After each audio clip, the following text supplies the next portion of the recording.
noches, ¿cómo están? ¿Cuántos saben que la presencia de Dios está en esta casa?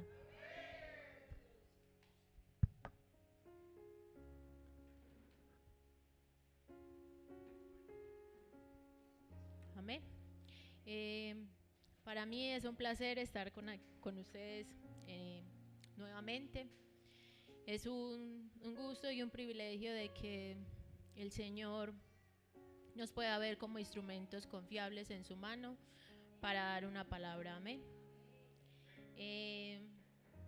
Y en esta hora yo declaro de que me quito yo todo lo que pueda hacer Esmeralda para que sea el Señor el que sea manifestando su reino, su gloria y su poder en este lugar. Amén. ¿Y cuántos han venido a oír la palabra que Dios tiene en esta noche? Y esta semana leía algo que me parecía muy interesante y que le quiero compartir. Y es que existe una diferencia entre oír a las personas y escucharlas. Escuchar significa que queremos oír. Porque yo puedo escuchar a alguien sin estar interesado o estar prestando atención en lo que dicha persona me está diciendo. Amén. Y eso me parecía muy tremendo, porque decía de que un oído sordo es la primera señal de una mente cerrada. Amén. Y yo declaro de que ninguno de ustedes tiene un oído sordo en esta noche. Amén. Así que en esta noche usted, como acto profético, va a orar y va a liberar sus oídos de toda sordera. Hágalo. Eso es fe. Eso es un acto profético y usted va a declarar de que usted libera sus oídos de toda sordera. Y también va a liberar su mente y que lleva todo pensamiento cautivo a la obediencia en Cristo Jesús. Y renuncie a todo oído sordo y a toda mente cerrada. Y declare lo que en conformidad a la palabra Él dice de que somos renovados en el espíritu de nuestra mente. Amén. ¿Y cuántos desean lo nuevo que Dios ha declarado para esta casa? Amén. Y no solamente deseamos lo nuevo que Dios tiene para esta casa, sino que hacemos una demanda para provocar que lo que está en lo eterno, en el mundo espiritual, se haga visible en la vida de cada uno de nosotros y en la vida de nuestra familia. Amén. Porque muchas veces nosotros podemos venir a la iglesia, pero ¿con qué demanda vienes tú a la iglesia? ¿Vienes simplemente porque se te convirtió en una rutina, porque sé que los miércoles voy a la iglesia, porque sé que los domingos voy a la iglesia? ¿O realmente, debido a lo que estás enfrentando, debido a lo que estás pasando, estás presentando una demanda al cielo para que el Señor te hable a través de su palabra? Amén. Y dice la palabra en Mateo 5:6: bienaventurados los que tienen hambre y sed de justicia, porque ellos serán saciados. ¿Y cuántos saben qué significa la palabra bienaventurado?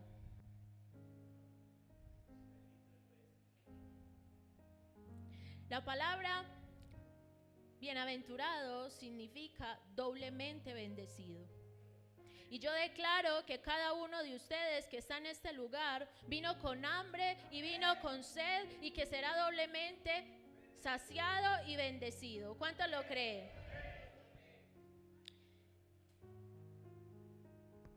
Yo le quiero pedir de que esté muy concentrado a lo que el Señor quiere hablar en esta noche, porque si usted escucha atentamente lo que el Señor quiere compartir en esta noche, podrá salir con la convicción de que ya ha sido equipado para enfrentar lo que venga de aquí en adelante, pero también para jalar lo eterno y establecerlo sobre su vida, sobre su casa, sobre su familia, sobre sus hijos y sobre su matrimonio. Amén. Y antes de compartirle la palabra que el Señor puso en mi corazón para compartirle, quiero poner una base, un fundamento. Y le pido al Señor de que me ayude a transmitirle de la manera más clara posible lo que Él quiere hacer con cada uno. Amén. Y es interesante que a lo largo de las escrituras podemos ver que a cada uno de los hombres que Dios le dio una promesa, que quería hacer algo grande con ellos, siempre hubo oposición para detener el cumplimiento de dicha promesa. Amén. Y como muchos de ellos tenemos a Sansón, a Daniel, a Moisés, a Jesús y a muchos otros que podemos leer a lo largo de las escrituras. Amén. Y como hijos de Dios, nosotros también hemos recibido una promesa. Amén. ¿O quién de aquí no ha recibido una promesa de parte de Dios? Amén. Cada uno de nosotros estamos aquí porque en determinado momento, en determinada temporada de nuestras vidas, el Señor se cruzó en nosotros. Amén. Pero como lo mencionaba anteriormente, cada uno de estos hombres a los que Dios les hizo una promesa, tuvieron que enfrentar resistencia y oposición para ver el cumplimiento y la conquista de dicha promesa. Amén. Y es interesante que yo meditaba que a lo largo de estos días que han transcurrido del 2025, el Señor ha venido trazando una línea donde nos quiere o nos ha venido mostrando dónde quiere posicionar este ministerio y a cada uno de nosotros en conformidad al propósito y al llamado específico de cada uno. También se ha hablado de un tiempo de recompensa y una temporada de cosecha en base a lo que hemos sembrado durante todos estos años.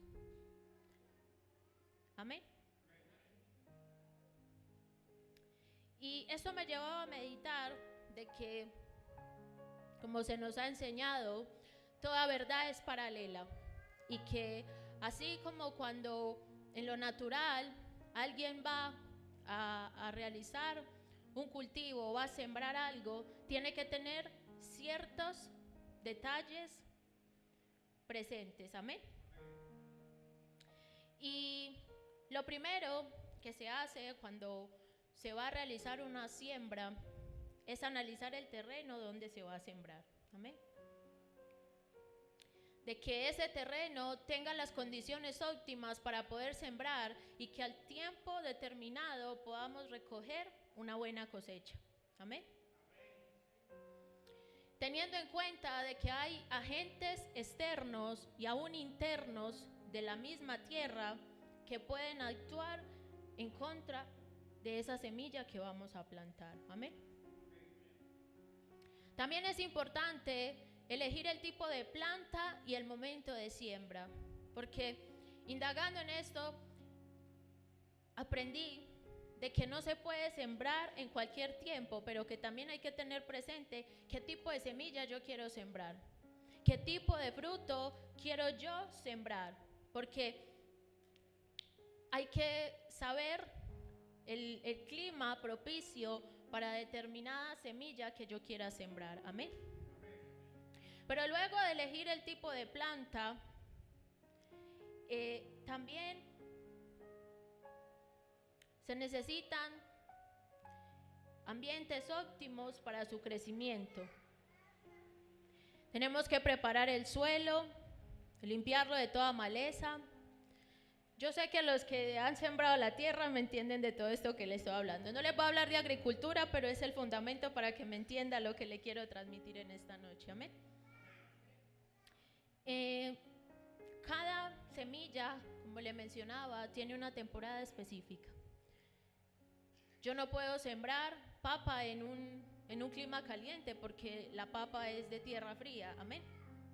Pero tengo que tener en cuenta de que como sembrador tengo que tener y revisar el estado de las semillas.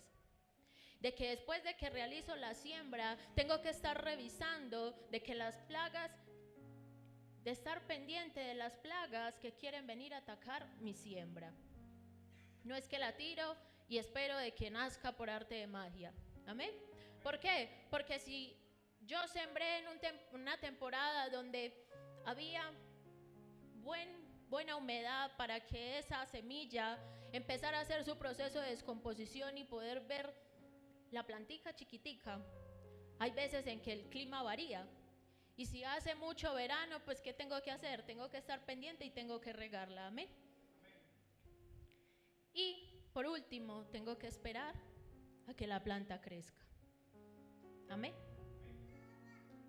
Y es interesante que sembrar y cosechar es una ley del mundo natural. Y dice la palabra que en el tercer día de la creación, Dios ordenó a la tierra que produjera plantas vivas con semilla. Y eso es interesante porque me llamaba la atención de que Dios, cuando creó las plantas, quería que dieran una semilla, que dieran un fruto. Me está hablando de fertilidad. Amén. Estas plantas se le dieron al hombre como alimento.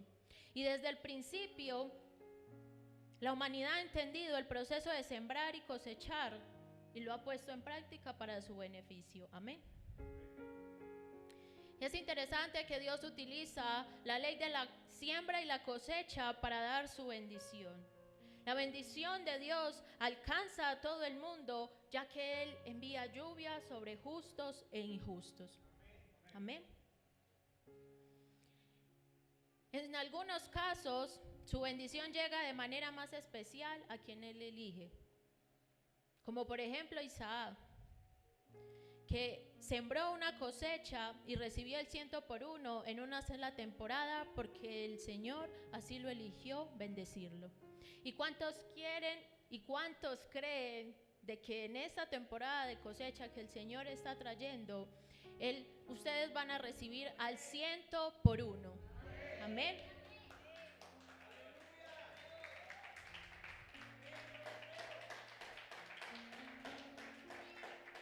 Sembrar y cosechar es también una ley del mundo espiritual. Amén. Y es más que un principio agrícola. Es una regla de vida que, como se nos enseñaba, se nos ha venido enseñando a lo largo de todos los servicios, cosechamos lo que sembramos. Amén. Y dice la palabra de Dios en Gálatas 6:7, no os engañéis, Dios no puede ser burlado, pues todo lo que el hombre sembrare, eso también segará. Todo lo que el hombre sembrare, eso también segará. Amén. Nuestras acciones tienen consecuencias naturales. El mundo funciona bajo la ley de causa y efecto, y no hay manera de evitarlo, porque cada vez que elegimos una acción, también elegimos las consecuencias de esa acción. Amén. Cosechamos lo mismo que sembramos. Los que plantan semillas de manzana deben esperar cosechar manzanas. Amén.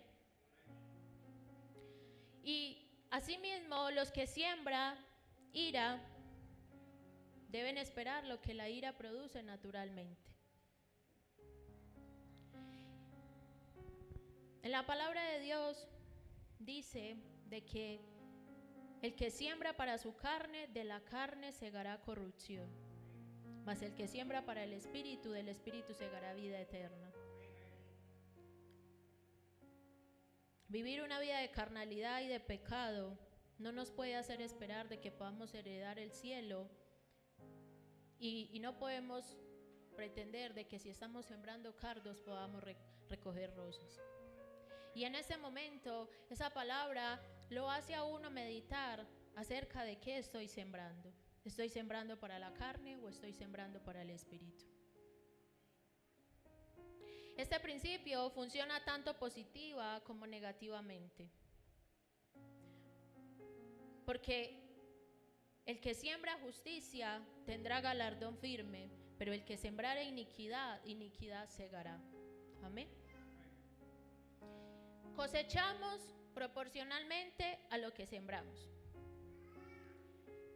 Y en algún momento podía escuchar un hombre de Dios que decía de que no podemos pretender cosechar amistad cuando nosotros no estamos dando amistad. No podemos cosechar amor cuando nosotros no estamos dando amor. No podemos cosechar de algo que nosotros no hemos sembrado. Amén. Y cuando nosotros sembramos generosamente, generosamente recogemos. Si nosotros somos escasos a la hora de sembrar, escasamente vamos a recibir.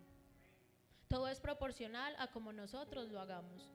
Si usted siembra 3 maticas, no puede esperar recibir la cosecha como si hubiera sembrado 10,000 árboles. No puede. Va a recibir conforme a lo que usted sembró. Amén. Y en base a esto, ¿qué significa sembrar en lo espiritual? La siembra consiste en regularmente compartir o dar algo de esas riquezas materiales o aquello que hemos aprendido a través de la palabra de Dios a otros. Amén. Pero también viene la pregunta, ¿cómo sembrar en el espíritu? Para sembrar en el espíritu es sembrar en miras a cumplir el propósito del espíritu. Esto es tener el espíritu como meta, no como opción, sino como meta. El espíritu no solo debe ser nuestra vida y nuestro andar, sino también la meta de nuestra vida. No existe un terreno neutral entre el espíritu y entre la carne. Amén.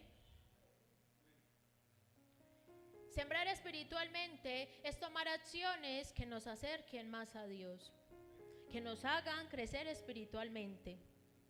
Y eso nos implica a hacer cosas que nos permiten centrar nuestra mente en Dios y no en las cosas del mundo.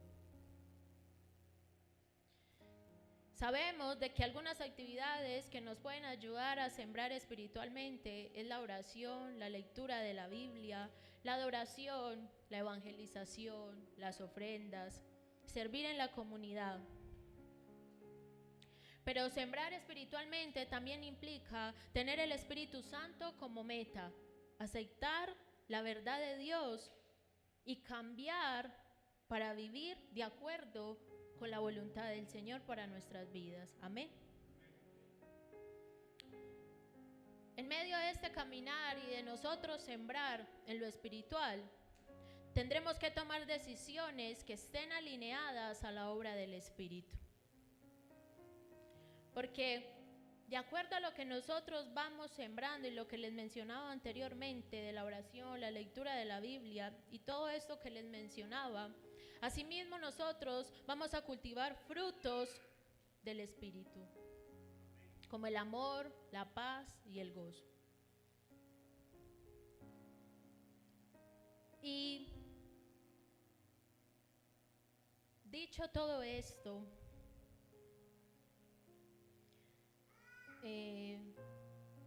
quiero volver al punto donde iniciamos, porque a partir de ahora es donde empieza a desarrollarse la enseñanza que el Señor quiere compartir para usted en esta noche. Amén.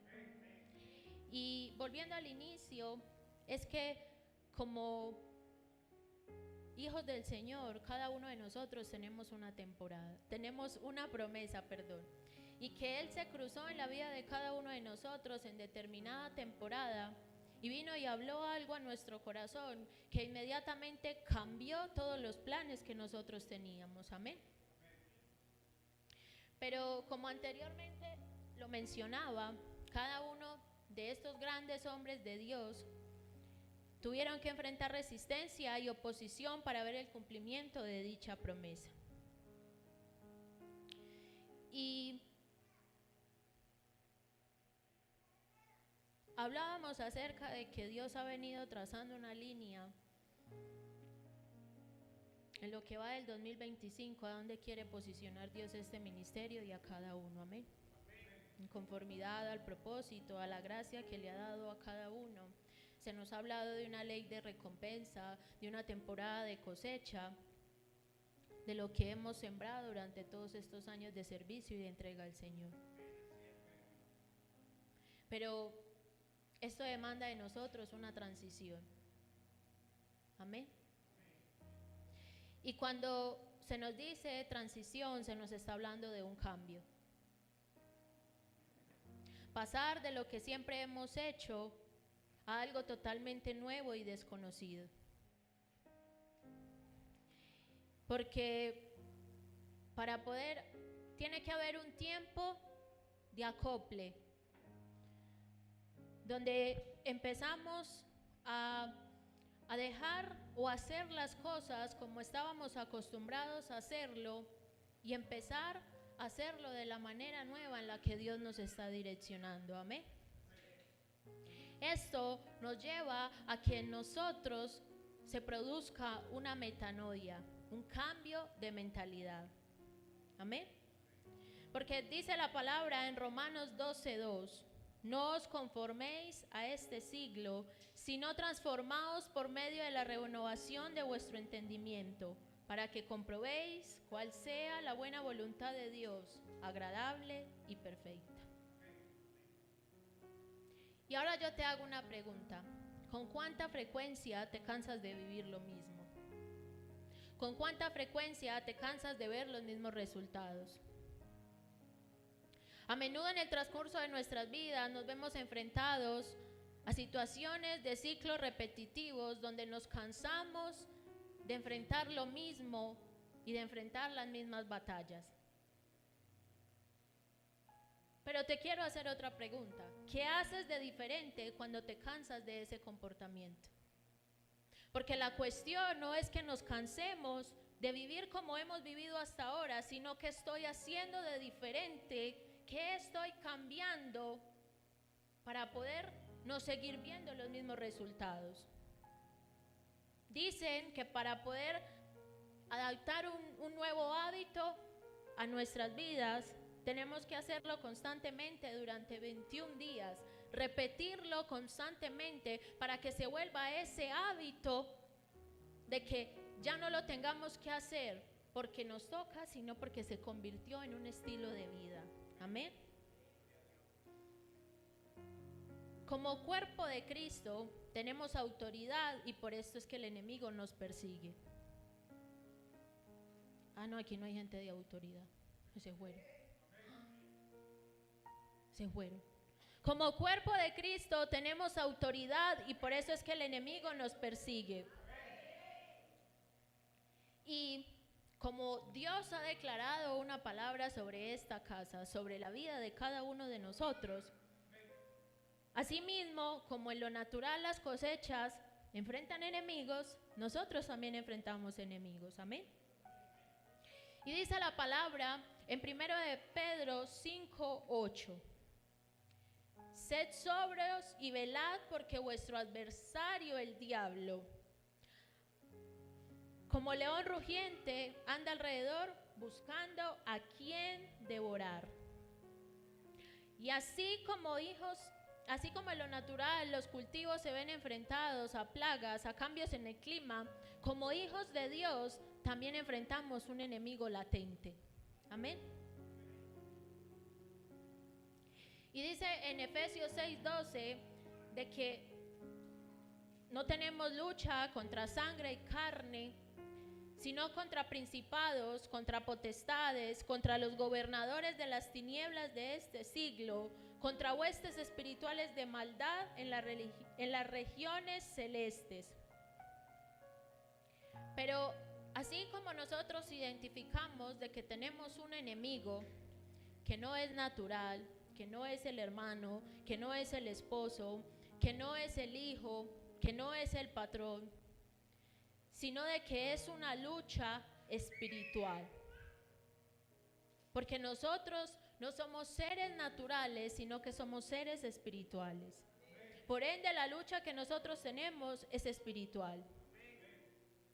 Pero hay una palabra de aliento también. Hay una palabra de ánimo que está en Santiago 4:7, donde dice que si nosotros nos sometemos al diablo, lo resistimos. Yo reprendo al diablo. Es decir, nos sometemos a Dios, resistimos al diablo, Él huirá de nosotros. El enemigo nos persigue por la autoridad que el Señor nos ha entregado como iglesia. ¿Cuántos saben que Dios le ha entregado autoridad a esta casa? Porque el Señor nos ha dado autoridad para hollar serpientes y escorpiones y sobre toda fuerza del enemigo, y nada nos dañará, nada. Amén. Pero también entendía de que el Señor nos está llevando a recuperar la autoridad que nos ha sido dada y que el enemigo ha querido neutralizar. Y el enemigo siempre va a atacar que la semilla, que es la palabra de Dios, no dé fruto. El devorador ataca la fertilidad y la fructificación. Él intenta destruir y abortar todo lo que el Señor ya ha declarado para la vida de cada uno de nosotros. Pero también ataca el alma, porque busca que tu alma sea atacada con desánimos, con angustia, con depresiones. También ataca tus sueños, porque aún lo vemos en la palabra de que José fue atacado por sus hermanos al revelar el sueño. Ataca la unción, porque esta se echa a perder cuando no aplicamos los principios de la palabra de Dios a nuestra vida. Ataca nuestras familias.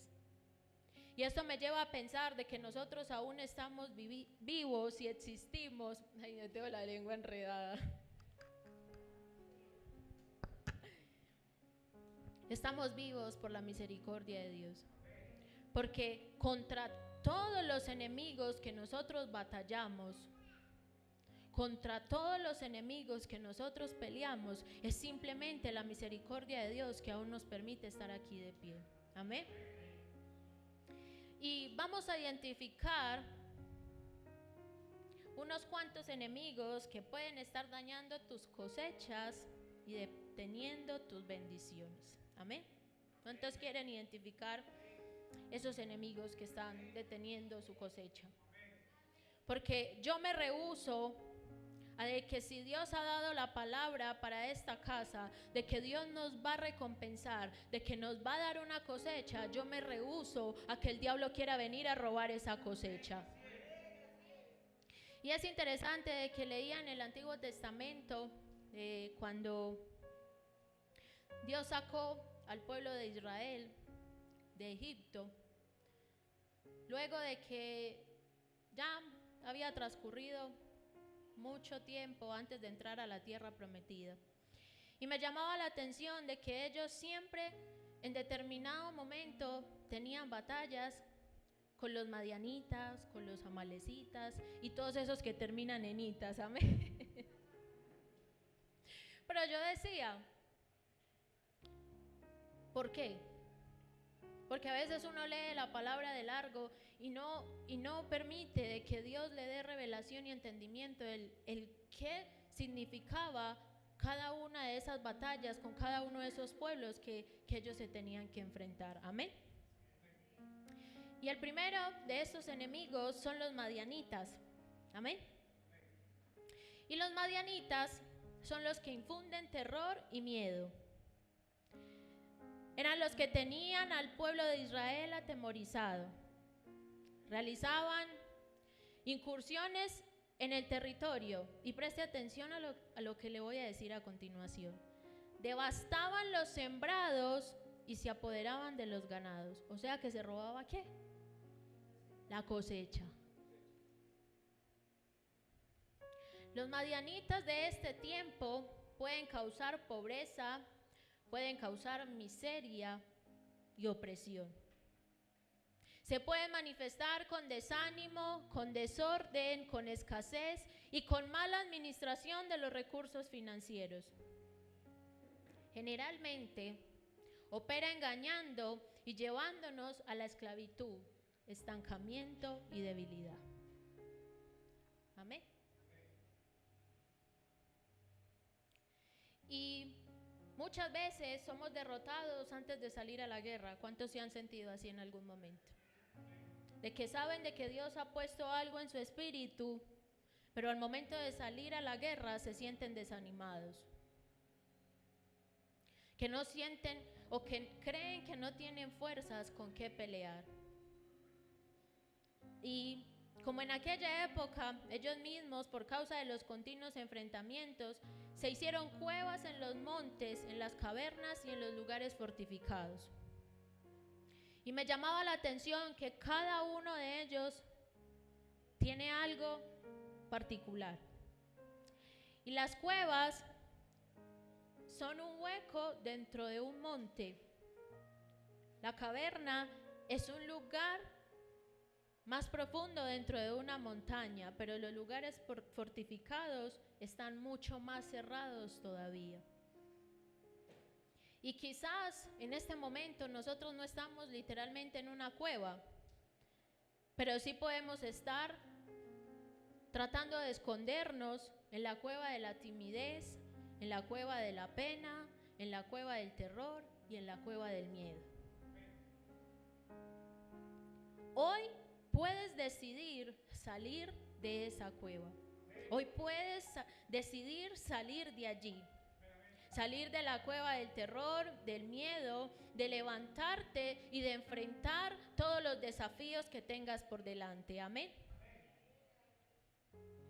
Las cavernas, de otra manera, pueden significar la desconfianza. Que ya no creas en nadie, que no te atreves a comenzar un nuevo proyecto porque has fallado, porque has perdido mucho tiempo, porque te han engañado, porque tienes miedo a abrir las puertas de las cavernas a una nueva relación, porque en el pasado fracasaste. Los lugares fortificados no son cárceles físicas, pero sí emocionales. Y aquí reina la depresión, la tristeza. Son las rejas de la desesperación y la incredulidad. Y yo no sé en qué lugar tú te encuentres. Si en la cueva de los miedos, si en las cavernas de la desilusión. Pero de algo sí estoy segura, y es de que Cristo vino para destruir las cárceles, para destruir las obras de las tinieblas y para darte libertad. Amén.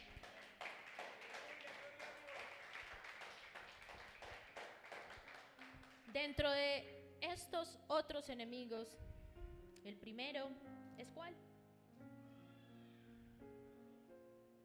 Los madianitas. El segundo enemigo que podemos enfrentar es Amalek. Y Amalek es el que frena tu avance. Viene a frenar el avance de tu propósito y su objetivo es resistir a los planes de Dios en tu vida. Amalek es un enemigo que viene a pisotear los planes que Dios ya diseñó para ti, que diseñó para el liderazgo, que diseñó para tu familia, y trae odio y resentimiento en contra de los principios y valores establecidos de la palabra de Dios. Amalek es un enemigo que ataca la retaguardia. ¿Cómo así? Amalek ataca a los líderes cansados y siempre vendrá por situaciones inesperadas para sembrar semillas de discordia, división, infidelidad y traición. Y yo no sé cuántos en lo largo que va de este mes, de este 2025, llevamos 15 días. Y puede parecer poco, pero yo sé que cada uno de nosotros, de todo lo que he expuesto hasta el momento, se ha visto enfrentado a algo. Ha experimentado la resistencia del enemigo para que tú recibas tu recompensa, para que tú recibas tu cosecha. Amén. ¿Y cómo podemos vencer a Amalek? La palabra de Dios dice que Dios le dio a Moisés una estrategia. Y nosotros como hijos de Dios tenemos que pedirle que nos dé estrategias para cómo vencer al enemigo. Porque aún no es suficiente y no basta con que nosotros seamos hijos de Dios, que conozcamos la palabra, sino que muchas veces vamos a requerir de que hagamos presión en el mundo espiritual y pedir esas estrategias para poder resistir al diablo y para que él huya de nosotros. Y para vencer a Amalek se vence sosteniendo las manos y levantando un liderazgo sólido. Se vence con la vara de Dios, que representa la poderosa palabra de Dios. Se vence con un trabajo en equipo. Y se vence dentro de ese trabajo de equipo con un grupo que pueda interceder para fortalecer la visión del pastor y para ayudarle en la misión. Y yo no sé cuántos de ustedes están dispuestos a trabajar en equipo para poder fortalecer, para poder interceder por la visión de esta casa, para que el Señor sostenga a los padres que ha puesto sobre esta casa. Amén. El tercer enemigo son los enemigos del oriente, y estos destruyen familias. Y esto puede representar destrucción en las relaciones familiares, puesto que trae dolor y resentimiento, trae divisiones, trae pleitos y rencillas. Y todo esto con un único propósito, con un único objetivo: de matar el propósito de Dios, el cual es levantar generaciones de familias que le adoren y que le sirvan. Amén. Y vemos de que esto no es nada nuevo, porque actualmente lo que más se está siendo atacado por el enemigo son las familias, distorsionar el diseño de familia que Dios ha establecido. Amén. Así que nunca debemos desmayar ante la prueba, porque aún en medio del sufrimiento, si nosotros clamamos a Dios para que nos libere, Él lo va a hacer.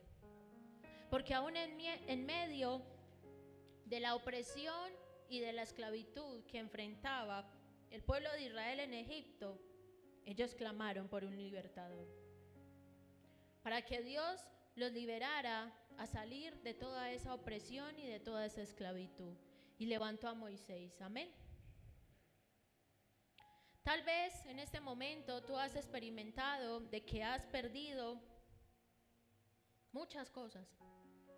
En algún momento de la vida uno se sienta a meditar y hacer como un análisis de todo lo que Dios le ha hablado, de todas las promesas que le ha dado a lo largo del servicio, y en algún momento uno siente que ha perdido cosas, o que aún hay otras que no lo ha alcanzado bajo su propio tiempo, bajo su propio esquema. Amén. Pero el foco de esta enseñanza en esta noche, que yo quiero que usted se lleve, aunque ya de pronto pude identificar cuáles son los enemigos que están atacando su cosecha, aunque ya ha identificado los enemigos que quieren venir a detener y hacer resistencia para que usted reciba lo que Dios ya dijo para este 2025, yo quiero que usted se lleve, y como lo dice el título de esta enseñanza, las llaves para una buena cosecha. Amén. ¿Y cuántos saben de que la iglesia es ese lugar donde somos equipados con llaves para resistir contra las tinieblas? Amén. ¿Cuántos saben que como ministerio el Señor nos ha entregado llaves?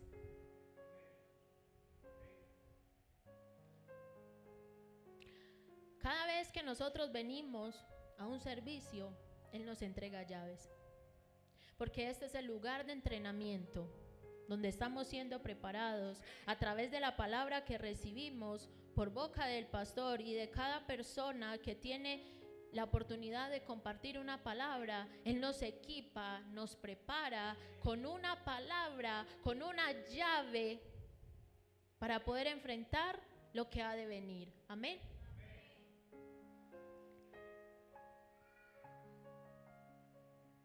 En los evangelios me llama la atención de que el Señor le dijo a Pedro de que le entregaba las llaves del reino. Amén. Y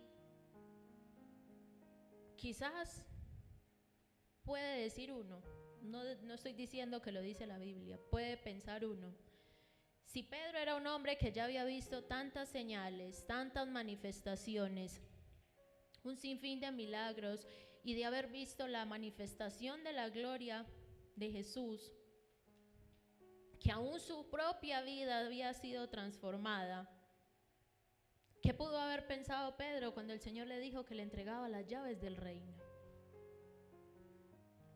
¿Qué pensaría usted o qué piensa usted si le dicen de que le están entregando las llaves? Las llaves abren puertas. Las llaves fueron diseñadas con un propósito. Abren puertas, pero no cualquier puerta. La puerta específica que Dios quiere abrir en tu vida.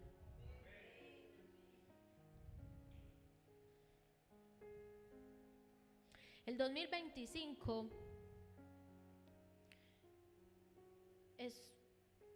es un año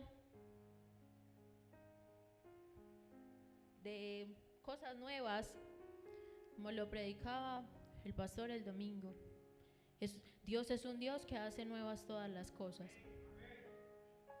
Pero así como hace nuevo o nuevas todas las cosas, el Señor quiere de que ya no vivamos más en niveles, sino que quiere que vivamos en dimensiones. Amén. El 2025 es el año de la dimensionalidad del Señor.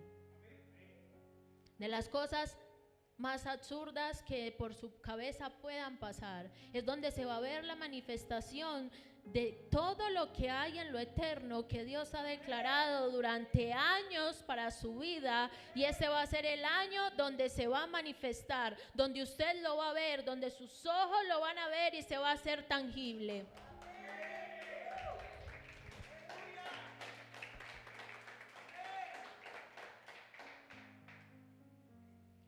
Y en alguno de los servicios, no recuerdo en cuál, pero sí sé de que mi papá dijo de que este era un tiempo de preparación. Amén. Y yo quiero hacerle un recuento de todas las llaves que el Señor ha venido entregando, palabra por palabra.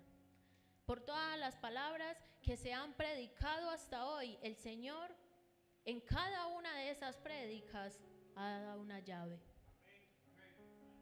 Amén. Y la primera llave es la revelación. Aquí se habló de que cada uno de nosotros fuimos diseñados con un propósito profético. Cuando Dios se revela a tu vida, te revela el propósito por el cual te ha llamado. Ejemplo, cuando Jesús llamó a Pedro, le dijo que no iba a ser más pescador, sino que iba a ser pescador de hombres. No pescador en lo natural, sino pescador de hombres. Amén. ¿Cuál es la primera llave? También se dijo de que estábamos teniendo una preparación silenciosa.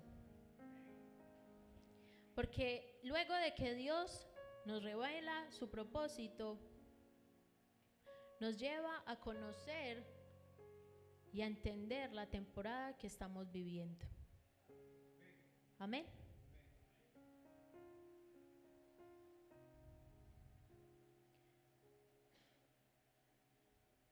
La primera llave es la revelación, la segunda es la preparación silenciosa Y la tercera llave es romper todo sello de maldición en nuestras vidas. Es romper con toda maldición con la que hemos cargado hasta ahora. Pero también se nos dio una llave de que nosotros éramos la bendición.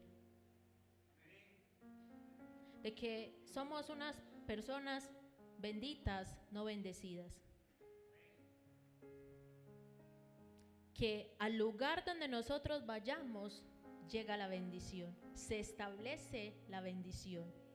Se establece porque nosotros hemos sido equipados también de autoridad para poder establecerlo. Amén. También se nos dio la llave del propósito, porque el propósito es el código que Dios nos ha dado para la vida de cada uno de nosotros.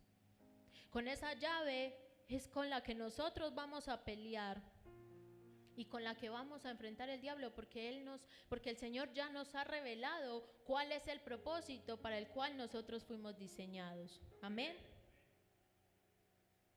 También se nos dio la llave de la autoridad, porque se nos enseñó de que el que se deja forjar alcanza respeto, alcanza valor y como resultado alcanza autoridad.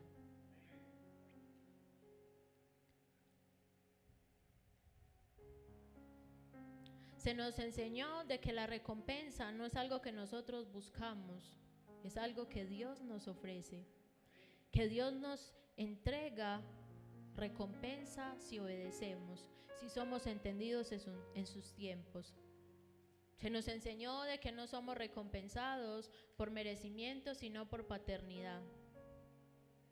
Y la llave de esto que le acabo de mencionar es la paternidad. Porque cuando tú restauras la paternidad, esto hace que entres en lo eterno y en lo profético que Dios ha establecido para esta casa. La paternidad te ubica en quién realmente tú eres. Miren, muchas veces nosotros no tenemos en cuenta lo importante que es la paternidad en nuestras vidas. Y no pensaba decir esto, pero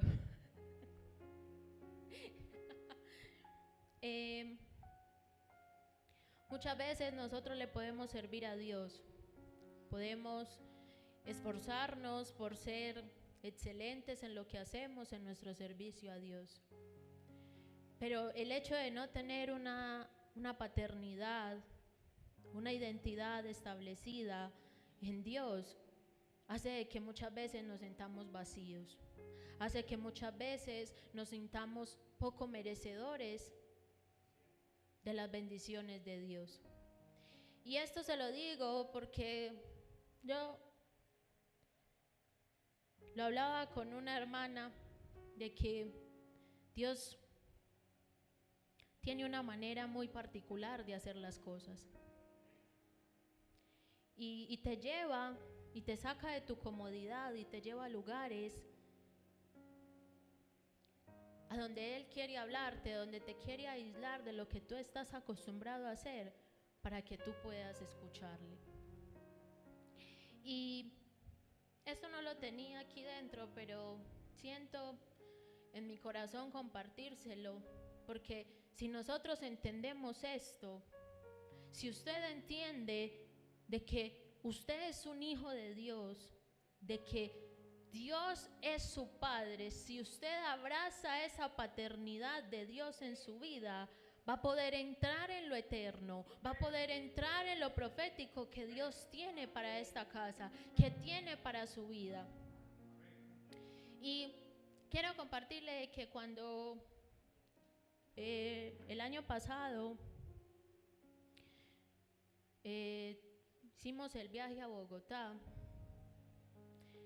yo llevaba mucho tiempo reclamándole al Señor el por qué yo cerraba la puerta a tantas cosas, por qué me negaba a tantas cosas, pero no pasaba de lo mismo. No veía un avance, no veía un nuevo nivel, no veía todas esas dimensiones, no veía la manifestación de su reino en mi vida. Y en una de las enseñanzas que nos compartieron allá, hablaban acerca de los mantos y explicaban cada manto. Y eso quebró mi corazón cuando hablaron acerca. Explicaron el manto de la cobertura, de que es el que te cubre, pero cuando hablaron acerca del manto de la paternidad, mi corazón se quebró. Mi corazón se quebró porque este hombre de Dios decía de que cuando tú ves a Dios, o sea, cuando tú ves a tu papá como una autoridad, cuando tú ves a tu autoridad que ha establecido Dios sobre esta casa, la ves como una autoridad, tú simplemente lo que haces es obedecer. Te dicen que hagas algo y tú obedeces. Y el Señor me ministró y dolía mi corazón porque Él me decía, así como has visto a tu pastor como una autoridad, así mismo me has visto como una autoridad a mí. Yo no le puedo explicar lo que yo sentí en ese momento. Mi corazón se quebró. Porque fue el poder recuperar esa área que en mi niñez y en mi adolescencia estuvo afectada. Porque cuando nosotros no tenemos una paternidad establecida, somos muy inestables. Y eso era yo, muy inestable. A veces creía, a veces no. A veces era animada, a veces creía de que podía romper los límites, de que podía romper las barreras, de que podía enfrentar al diablo. Pero cuando venía otra vez esa orfandad, todo desaparecía. Y este hombre de Dios decía algo muy importante también, de que cuando tú no eres, o sea, que el manto de la paternidad no se puede arrebatar. Tú tienes que ser hijo para poder heredar. Y muchas veces uno quiere sentir como esa persona, que sea ese lugar seguro, que sea ese refugio, que sientes que te cubre, pero no es suficiente con que te cubra, es necesario que tengas un padre. Y resumiéndole todo esto, ese día en esa administración, pues en todas lloramos porque salíamos con los ojos hinchados. Pero entendí de que tenía que restaurar mi relación con mi autoridad espiritual. Porque durante todo este tiempo que he servido en esta casa, lo había visto como una autoridad y así mismo estaba viendo a Dios. Y el Señor me dijo, tienes que hacerlo, tienes que hablar con Él. Y yo creo que aquí todos por fe son muy obedientes cuando Dios les habla. Y yo dije, ay, bueno, no, sí, ¿y cómo le digo? ¿Y cómo hago? Pero no se salía eso de mi cabeza, porque yo sabía, ya Dios me había dado la revelación y me había dado la certeza en mi corazón de que para yo ver lo sobrenatural que Él tenía sobre mi vida, necesitaba esa paternidad, necesitaba restaurar esa relación. Mira, y es curioso de que alguien me decía que yo por qué nunca le decía papá al pastor, sabiendo de que él siempre me decía hija. Pero en mi corazón había algo de que aunque yo lo reconocía como papá, había algo que a mí me hacía sentir indigna y no podía hacerlo. Recuerdo que luego que salimos de ahí, nos fuimos por allá a una heladería cerquita de la iglesia y le dije a mi papá, heladería de helados. heladería de helado. Sí, buen punto. Y me dolía la cabeza de tanto llorar,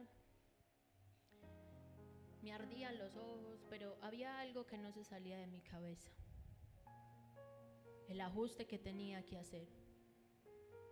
Porque al yo establecer mi identidad como hija y recibir esa paternidad, iba a ser lo que yo pudiera ver de ahí en adelante. Y por eso le mencionaba al principio que cuando uno viene a la iglesia, yo no sé usted con qué expectativa y con qué demanda viene.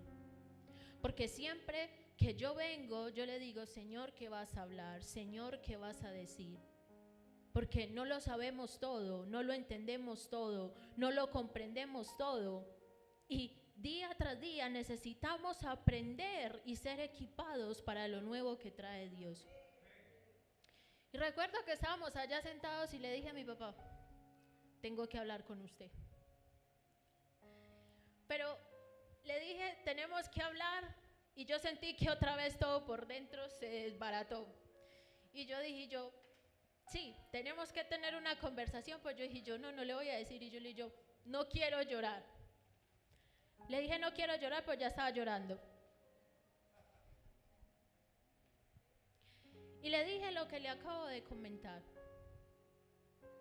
He entendido que durante todos estos años lo he visto como autoridad. Y de que de la misma manera como lo he visto como autoridad a usted, Dios lo he visto como una autoridad. Y Dios lo que quiere es de que cada uno de nosotros nos sintamos como hijos. Y recuerdo que ese día lloré como nunca, más de lo que ya había llorado.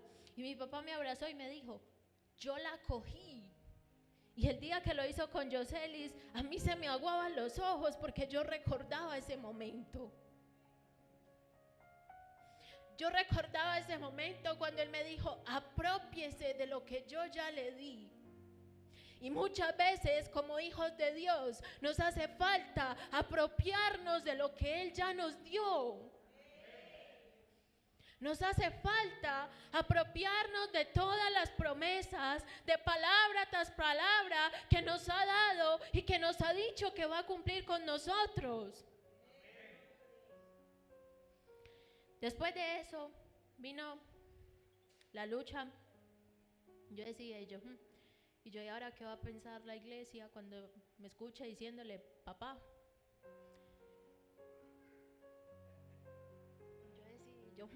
¿Y ahora qué vamos a hacer? Claro, porque te sientes raro, te sientes extraño, porque era algo que le hacía falta a mi vida, era algo que yo necesitaba para poder posicionarme en lo que realmente yo soy. Y yo no sé si alguno de ustedes en este momento necesite ser posicionado a lo que realmente ya Dios dijo que usted es. No importa los enemigos, no importa lo que le pude haber compartido anteriormente, de que al pueblo de Israel lo atacaban los amalecitas, los madianitas, todos los enemigos que tuvieron, pero Dios ya había declarado una palabra sobre Israel, de que era su nación, de que la iba a hacer libre y que le iba a dar una tierra para que morara en ella.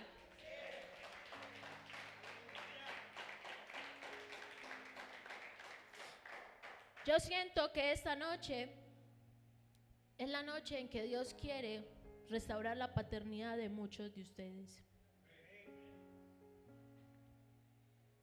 Mire, lo que Dios ha hecho en mi vida, luego de eso yo no se lo puedo explicar. No se lo puedo explicar.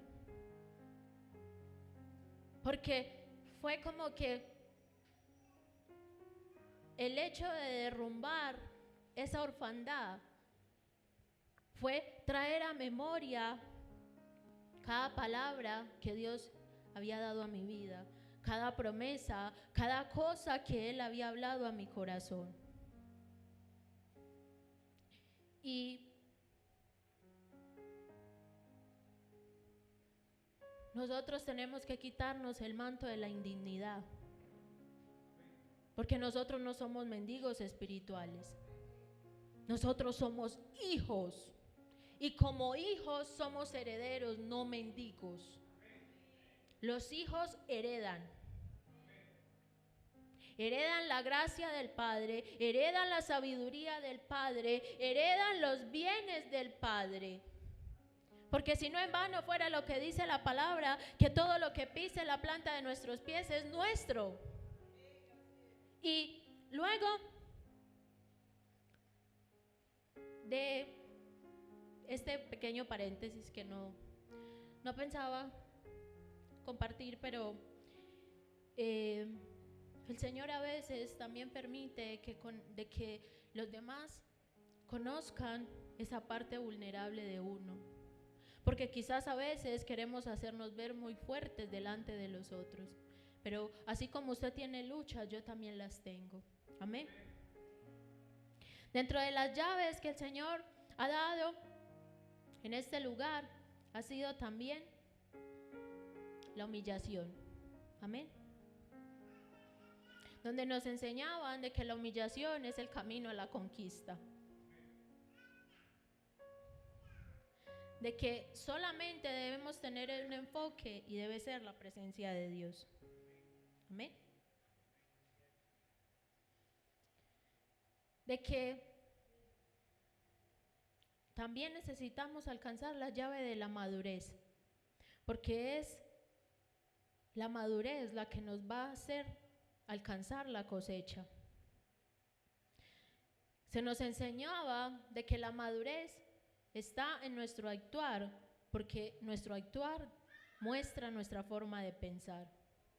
Que de acuerdo a como lo veíamos ahora, lo que sembremos va a ser lo que vamos a cosechar.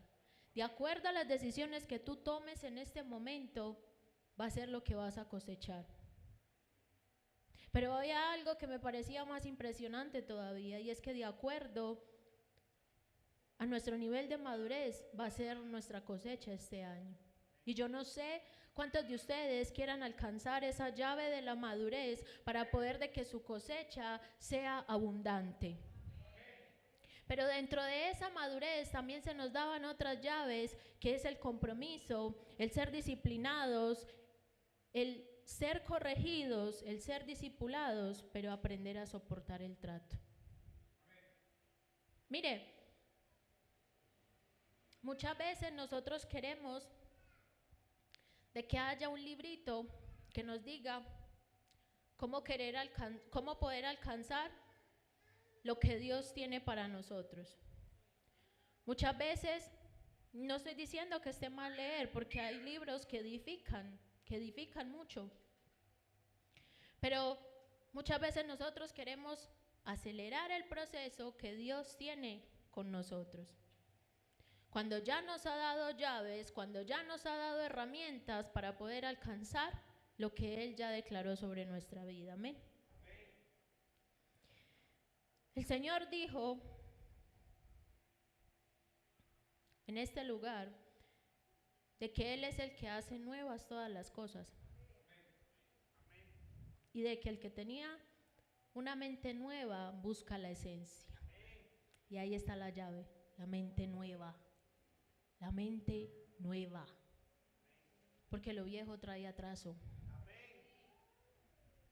Y yo no creo de que cada uno de ustedes haya enfrentado retos y haya enfrentado procesos en vano.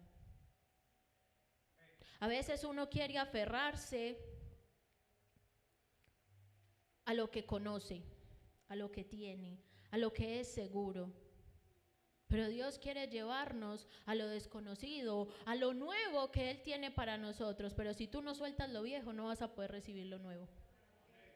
¿Por qué? Porque tiene las manos ocupadas. Y si usted tiene las manos ocupadas, ¿cómo va a recibir lo nuevo? Para experimentar una gloria nueva necesitamos una mente nueva. Una mente nueva. Dice la palabra de Dios en Efesios 4:23, y renovaos en el espíritu de vuestra mente. Y ahorita, cuando estábamos en la adoración, el Señor traía una palabra a mi espíritu, y es que está en Eclesiastés 3. Y dice que todo tiene su tiempo y que todo lo que se quiere debajo del cielo tiene su hora. Que hay tiempo de nacer y tiempo de morir, tiempo de plantar y tiempo de arrancar lo plantado. Y yo declaro en el nombre de Jesús de que ya hemos sembrado durante mucho tiempo y este es el tiempo de cosechar. Amén. Y yo le invito para que usted ahí se ponga sobre sus pies y cierre sus ojos. Y si se ha sentido de que a lo largo de estos 15 días de este mes, ha sentido que ha batallado con el miedo, con la inseguridad, con aquello de que quiere frenar el avance del propósito y de lo que Dios ha declarado que quiere hacer en su vida, yo le invito para que en esta hora usted cierre sus ojos y se presente delante del Señor, con sus debilidades, con su humanidad, con su fragilidad, porque muchas veces queremos hacer, queremos crecer, queremos avanzar y queremos transicionar a lo nuevo, pero en nuestras fuerzas. Y yo declaro en el nombre de Jesús de que todo aquello que ha querido traer atraso, que ha querido traer y frenar el avance del propósito de Dios sobre tu vida, ahora mismo en el nombre de Jesús te suelta. Yo declaro ahora mismo que toda inseguridad, que toda falta de madurez, que todo aquello que el enemigo ha querido venir a poner como una barrera para que tú puedas avanzar y que puedas conquistar lo que Dios ya ha declarado sobre tu vida, ahora mismo en el nombre de Jesús, Señor Padre, yo declaro que cae. Yo declaro ahora mismo en el nombre de Jesús que toda depresión, que toda tristeza, que toda soledad, Señor Padre, que el enemigo ha traído sobre sus vidas, ahora mismo en el nombre de Jesús es anulado. Yo declaro, Señor Padre, lo que dice en tu palabra, Señor Padre, de que estamos sentados juntamente contigo en lugares celestiales, que tú nos has dado autoridad, que tú nos has dado, Señor Padre, la potestad de ser hechos hijos tuyos, Señor, que nos has dado una paternidad, que nos has abrazado, Señor Padre, y nos has atraído a ti, Señor Padre, con tus lazos de amor, Señor. Padre, en el nombre de Jesús, Señor Padre, yo declaro, Señor Padre, que la mente, Señor, de cada uno de mis hermanos, Señor Padre, es renovada. Que su mente es renovada para poder transicionar, Señor Padre, a lo nuevo que tú has dicho para esta casa. Que ellos han sido equipados, Señor Padre, para resistir al enemigo, para resistir al diablo, Señor Padre, cuando quiera venir a robar, Señor Padre, lo que tú ya has decretado, Señor Padre, para cada uno de ellos. Yo declaro que ellos han sido capacitados, que su espíritu, Señor Padre, se levanta, Señor, aún por encima de las circunstancias.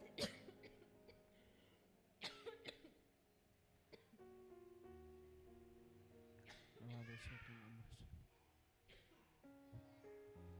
Tú eres santo, Jesús. Él es el que vive para siempre, Jesús. Que ellos no ponen, Señor, su mirada en lo externo, en las circunstancias, sino que ponen su mirada en ti, Señor.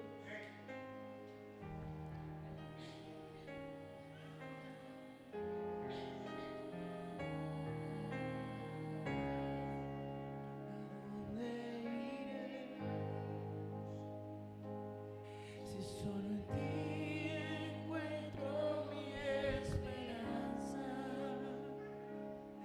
si solo tú eres quien sana mis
Solo tú eres quien sana mis heridas y mi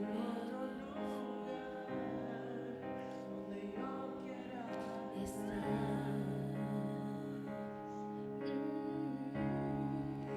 ¿A dónde iré? Si en medio del dolor me has abrazado,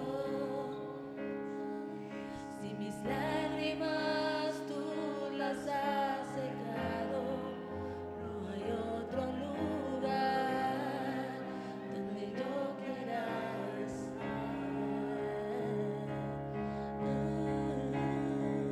Que en los brazos de papá, que en los brazos de papá, que en los brazos de papá. Yo no me quiero ir, en los brazos de papá, que en los brazos de papá, que en los brazos de papá. Yo no me quiero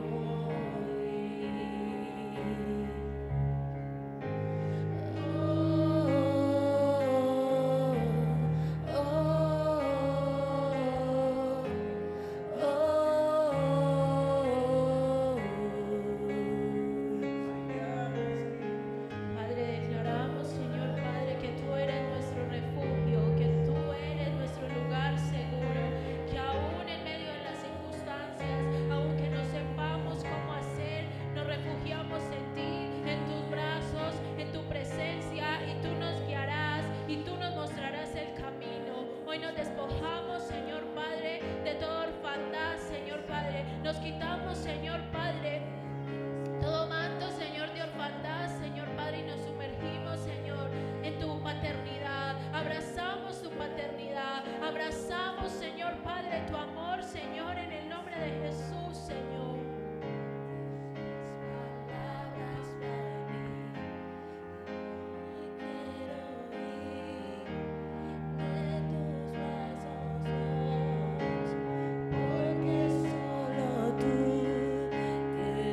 palabras para mí. Vamos, declárelo. En el altar te conocí, en el altar me quedo, en el altar te conocí, en el altar me quedo. Nada me moverá, nada me moverá, pues mi lugar favorito son los brazos de mamá. Ahí donde está, levante sus manos y diga: Señor, diga conmigo: Señor, lo que a través de la palabra de hoy quisiste transmitir, diga: yo lo recibo. Diga: yo lo recibo. Diga: no lo entiendo todo. Diga: no comprendo muchas cosas, pero lo recibo. Y declaro que hoy tomo la decisión de renunciar a la orfandad, a los temores, a los miedos, al pasado, y recibo lo nuevo que tú estás haciendo en mi vida, en esta casa, en mi matrimonio, y que todo demonio y todo espíritu que me lo quiera robar no va a poder, porque lo que Dios me ha dado, nada ni nadie me lo puede quitar. Renuncio a toda competencia, envidiar lo que tú le estás dando a otro, porque lo que le dice a otro es de él, y lo que me dice a mí es mío. Lo mío no es del otro, y lo del otro no es mío. ¿Cuánto lo creen? Den un aplauso al Señor.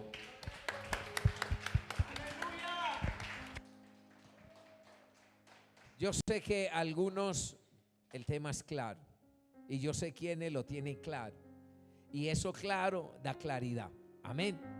Y en los próximos días usted se va a dar cuenta por qué. Amén. Levante la mano el